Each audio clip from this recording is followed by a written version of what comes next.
একটি গুপ্ত বাহিনী স্বৈরাচারী কায়দায় মানুষকে বিভ্রান্ত করছে বলে মন্তব্য করেছেন প্রধানমন্ত্রী তারেক রহমান। সোমবার রাষ্ট্রীয় অতিথি ভবন যমুনায় যুগপথ আন্দোলনের শরিক নেতাদের বৈঠকে তিনি আরও বলেন, ৩১ দফা ও জুলাই সনদ অক্ষরে অক্ষরে বাস্তবায়ন করবে বিএনপি সরকার। পরে সাংবাদিকদের স্থানীয় সরকার মন্ত্রী বলেন, বর্তমান আইনে স্থানীয় সরকার নির্বাচন দলীয় প্রতীকে করার সুযোগ নেই।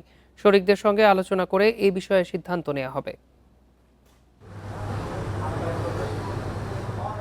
ত্রয়োদশ জাতীয় সংসদ নির্বাচনে সরকার গঠনের পর এই প্রথম যুগপথ আন্দোলনে বিএনপির শরিক দলের শীর্ষ নেতাদের সাথে বৈঠক করলেন প্রধানমন্ত্রী তারেক রহমান।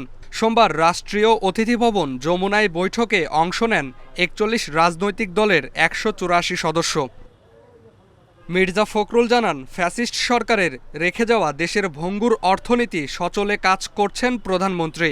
বলেন, বিএনপি সরকার ৩১ দফা ও জুলাই সনদ অক্ষরে অক্ষরে বাস্তবায়ন করবে। ৩১ দফা কর্মসূচি যেটা আমরা একসাথে দিয়েছিলাম, ৩১ দফা কর্মসূচি বাস্তবায়িত হবে। এবং তিনি এটাও বলেছেন, আবারও জোর দিয়েই বলেছেন যে জুলাই সনদ যেটা আমরা সমস্ত রাজনৈতিক দলগুলো স্বাক্ষর করেছি, সেই জুলাই সনদ যারা আমি আবার রিপিট করছি, এগুলো স্বাক্ষর করেছি, সেটার অক্ষরে অক্ষরে পালন করা হবে।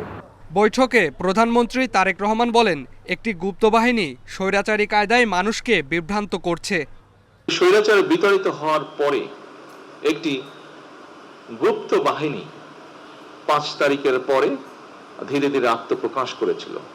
এবং আপনাদের পরিষ্কার, আমি ডিটেলে যাব না, বাট আপনাদের পরিষ্কার মনে আছে যে তারা ১২ তারিখের নির্বাচন এবং ১২ তারিখের নির্বাচনের আগে ঠিক স্বৈরাচারী কায়দায় ভিন্ন ডিজিটাল ওয়েতে তারা কিভাবে তাদের কাজগুলো চালিয়েছিল। আমরা দেখেছি নির্বাচনের পরে এই গুপ্ত বাহিনীকে দিশাহারার মতন বক্তব্য রাখতে, বিভিন্ন রকম বক্তব্য রাখতে, এবং এখনো তারা বিভিন্ন রকম বক্তব্য রাখছে।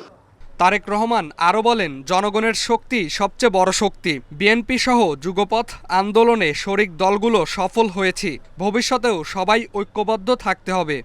জনগণের সমর্থন বিএনপির সাথে আছে, জনগণের সমর্থন বিএনপি সহ সকল যুগপথ আন্দোলনে আমরা যারা শরিকরা ছিলাম, আমাদের সকলের সাথে জনগণের সমর্থন আছে।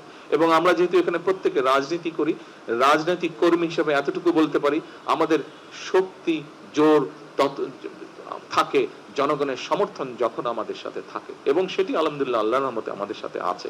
এ সময় জনগণের সমর্থনে রাষ্ট্র সংস্কার ও গণতান্ত্রিক প্রক্রিয়া এগিয়ে নেওয়ার প্রত্যাশা জানান নেতারা। Imran Hasan, independent news, Dhaka.